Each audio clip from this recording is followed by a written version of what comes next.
welcome to the shop, and welcome to a fiber laser tutorial.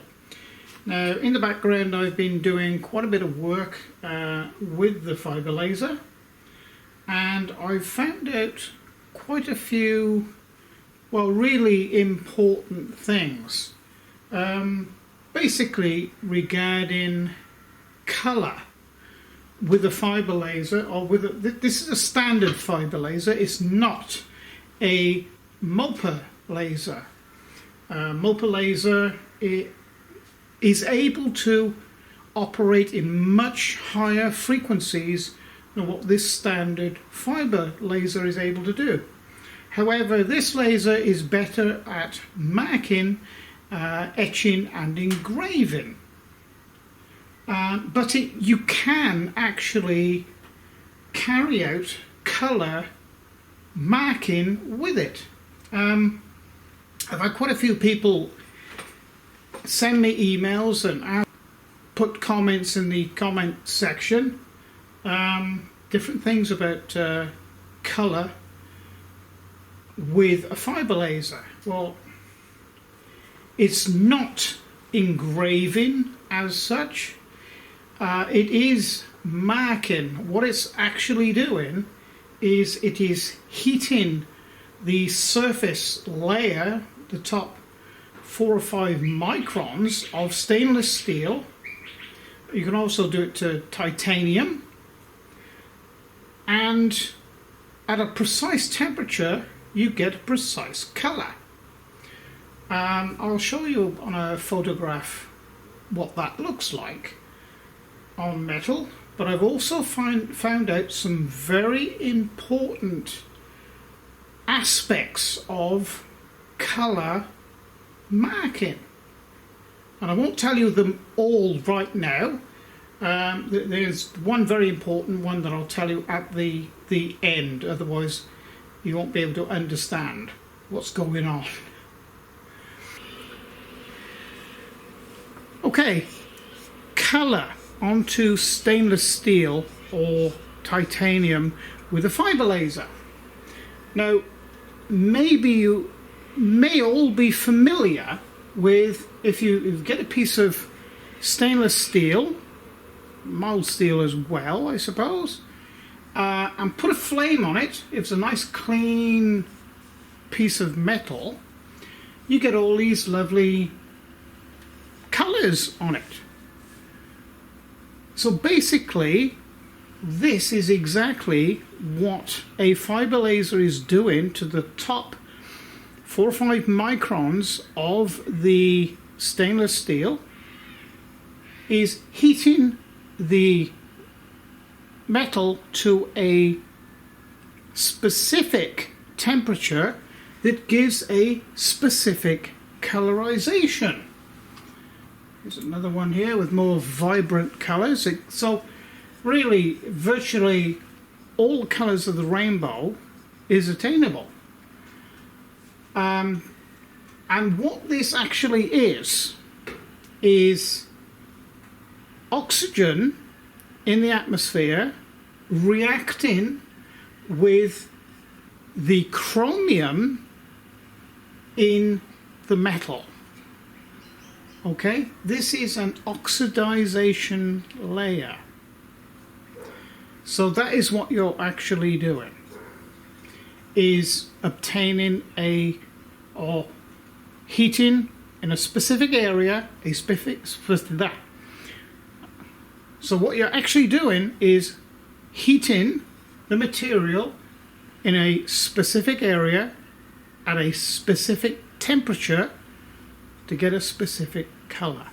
That is exactly what you're doing. So back to the fibre laser, and we'll do some practical work now. Okay, so I have drawn a little 8mm square there, and I have put a hatch in it. Now, I think everybody can understand what a hatch is. Hatch is just a pattern or series of lines that the laser is going to follow, that is covering the area of that little square. That's fairly obvious, but a lot of you are having some problem of understanding frequency in regards to a fiber laser.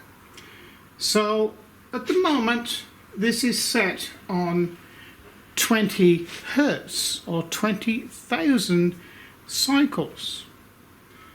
Now, to put that in perspective in regards to a laser, so this is a representation of the laser diameter as it hits the laser beam diameter as it hits the material. So at 20 Hertz it's going to fire, move, fire, move, fire, move, fire, move, fire. So this circle represents the area that's going to be damaged or interacted with the laser. So if you raise the frequency up, that means it's going to fire a lot more. I mean, that's nearly 78,000 hertz. So you can understand that it's going to fire more frequently. So that is how. So that is the explanation of frequency. It's fairly simple, really. And you'll also understand that at 80,000 hertz, it's not going to be as powerful as down at 20, because the gap in time from when it fires is a lesser time for the laser amplifier then to build up energy before it fires. So you're going to get more firings, but it's not going to be as powerful. Right, so here is the lens here. This is the Galvo head. So here's the underside of the lens. So what we need to do now is focus this laser. So it's going to engrave or cut that little square there, and what I'm going to be doing is raising this head up or lowering it down to be able to get this in focus, and you will see the intensity of the laser acting on the material changing, getting stronger and weaker as I move it. So I'm going to move it down a little bit first. And I'm going to turn the red marker off now, and I'm going to fire the laser. I'll fire it continuous.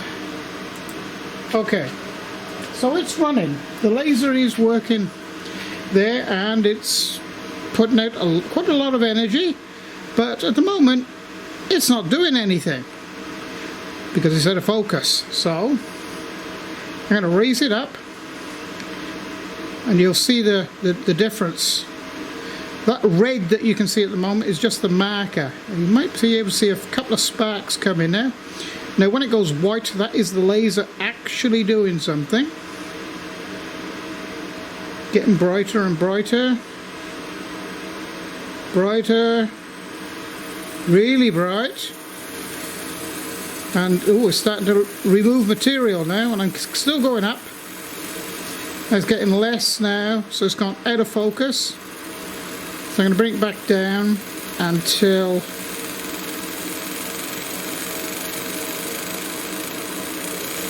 it's at its brightest, which is just there. I hope the camera hasn't gone out of focus too much there, because that's really, really quite bright. So now we know that we're in focus. So I'll just turn the laser off now. Okay, I can't really show you that with the camera, but that translates into a focal distance of 167 millimeters to the underside of the lens. So with a standard fiber laser, to enable you to do some color marking, you need to raise the galvo head up out of focus. So you've deliberately taken it out of focus between 2.5 and 3 millimeters. This is the only way that you can do color marking with it. If you leave it in focus, you can get golds and browns and black in stainless steel. But if you want colors of the rainbow, you have to take it out of focus. That is with a standard fiber laser. A MOPA laser, you have to have it in focus like this, and you can dial in the color with the frequency and power. Of course, with this style of fiber laser, it is slightly different, and what I have found out, it's slightly harder too. Okay, so I'm going to lift this up now, 3 millimeters, which is what I have done in the past, and we'll give it a shot. Okay, that's at 3 millimeters. We'll line this back up over here, and I've already got my color chart there, my regular one that I use with frequency. It changes in frequency and hatch, but it's at a standard 30 watt output. Sorry, it's at a standard 30% output, which is what I found is the best for this 30 watt fiber laser. One other thing I have found with this as well, this process, is that to observe the colors, it's very directional. Okay, I don't know if I can put this up against the camera. Okay, so the colors will come in and out with the light, and they're even directional this way as well, if I can get the camera to pick that up. So it is the light reflecting into your eyes from the color comes from a different angle as well as the different type of light. Now, I've found that fluorescent light is the best light to illuminate this, or indeed sunlight. The LED floodlights that I have in here, they don't illuminate it that well. The colors are very, very dull with it. So let's give it a test. Okay, I'll try and keep the camera in focus as much as I can. Here we go.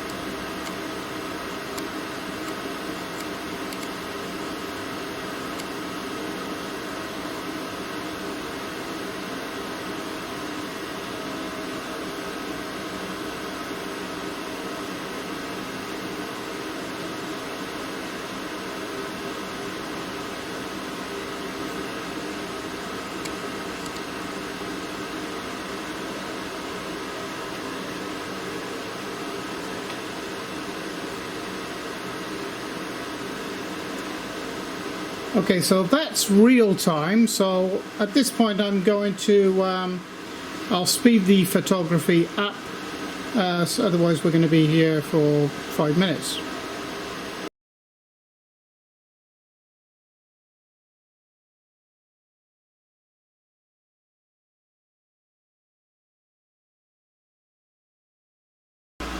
Okay, now I've got a bit more light on the subject. You can see that we've got some pretty nice colours there. but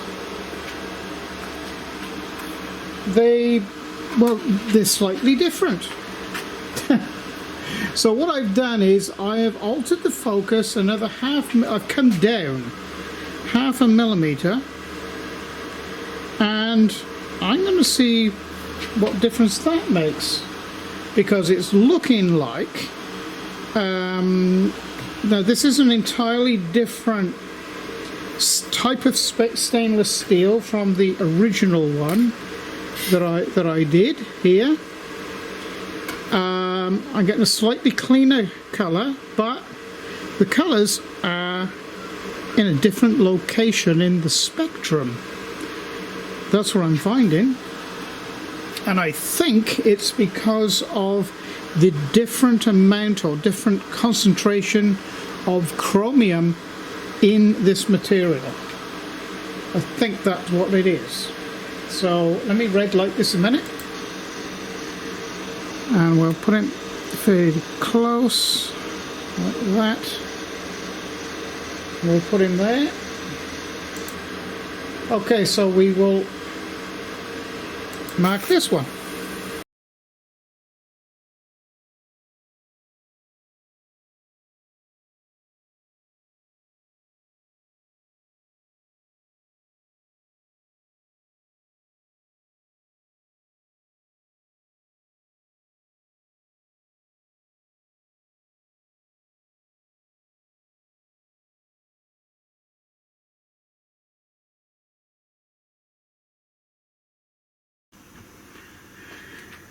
Okay, so this is the most recent test results, and they're quite varied. These are only similar, but they are different. This was done at, let me see, this was done at 3 millimeters out of focus above the material. This was 3.5 millimeters. That's just a difference of 0.5 millimeter out of focus. This was 3.5 millimeters out of focus, and I just stopped it because it wasn't doing much at all. Then I dropped it back down to 2.5 millimeters out of focus. So somewhere between 2.5 and 3 is correct, although I do notice that at 2.5 millimeters you get some nice greens here. The blues on both of them are a little bit wishy-washy.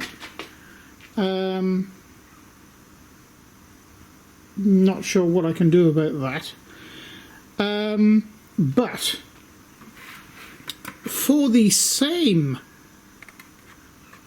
distances, shall we say, or similar distances, here we go, let's have a look.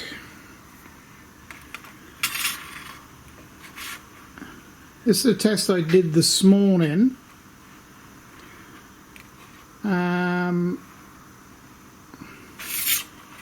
Okay, there's 2.5 there on this material, and this is 2.5 on this material.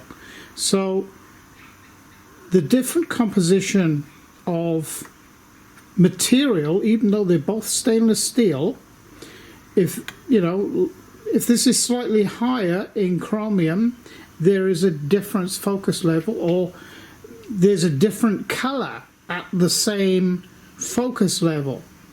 So that's something to be aware of, that if you was going to do some color marking, you would have to do a test piece and determine the right focus for that particular material. But something else that I have found out, which is far more serious actually, and this would apply to a MOPA laser or a standard fiber laser as this is. So I'll just bring your attention to this. Now this is one of my first attempts at colour engraving, and this was as good a colour as the other ones I've just shown you, but over a period of 12 months it has completely degraded away. So as it is like this, it is not permanent. As you can see there, it is degraded away or oxidized, but there is a cure. Okay, so I'll show you that again. There's only a hint of colour left there. It's oxidized away. That's taken 12 months to do that. But like I say, there is an answer. There is a cure for that. And I would strongly advise you doing something, you know, if you take a job on that you are doing a colour marking for a customer, you would need to coat or seal the end result. Now this is what I would suggest using. This is very high quality, okay, automotive clear coat. So if you are doing a job, a colour engraving for, not engraving, I suppose it is, but a colour marking for a customer on stainless steel or titanium for that matter, you would need to seal it with something like this, and a very good product as well. That would then, well, probably give it a 20-year lifespan. You know, it does motor vehicles, so I would say it would do the same for any colour job that you would carry out with a fibre laser. So please be aware of that. Now in contrast to that, in focus, this is on the opposite side to that. This is another test. I don't know whether the light's picking that up, but should be able to pick that up. Now, that's permanent. All right, anything from black to gold to, well, white, silver here. That's permanent, because that was done also 12 months ago. And to prove it, I did this about 12 months ago. And it is the same as the day I did it. So that's 12 months on, and perfect. It's exactly the same. So the black Mach, and or if you wanted to do a gold type Mach, they're permanent without any coating of any sort. At least that is what I've found out. So that's a good thing. But keep in mind, if you are doing any colour work for either yourself or for anybody else, that you will need to finish it with a sealer, a good automotive paint sealer. And whenever whatever you do, whether you're engraving or whether you're colour marking or doing any sort of marking with a fibre laser, the material must be absolutely clean. So give it a go clean as well. So those are the things that I've found out fairly recently, actually. You don't see these things written down or on the internet anywhere. It's not until you actually start using it, and and after a period of time that you find these things out. So there you go, be warned. And again, if you was doing if you was buying a fibre laser solely to do, or the bulk of your work, or what you were interested in doing was colour, of course the machine for you would be a MOPA laser. They're a little bit more expensive than these standard fiber lasers, but you know, if you want pure color and know that you can dial it in, you know, and you know exactly what color is going to come out, not mess around having to take it out of focus and you know, do a couple of test pieces first to find out, okay, well, is it going to be this color or is it going to be another color? You know, even if it's on identical material, you know, there might be a chemical difference in them. And as you saw, it's possible to get different colors, on colors that you're not expecting, with different plate material. So it's something else that I've learnt as well. Okay.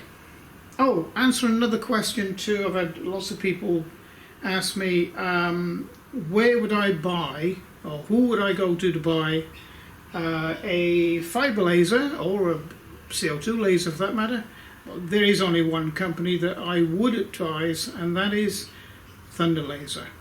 They're reliable, dependable, they're everywhere, as in they have outlets that are run by the people in those nations. You know, if you're in America, you can go to an American stockist and speak to an American.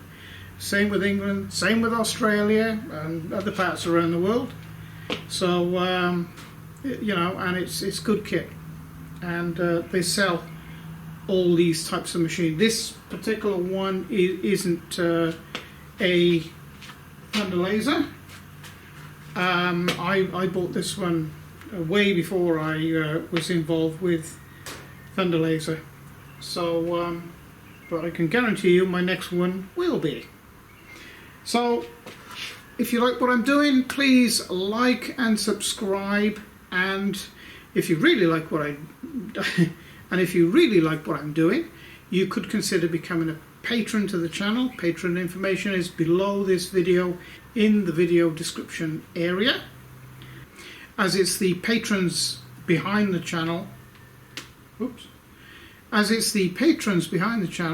that keep it all going. So thank you for joining me, and it's bye for now.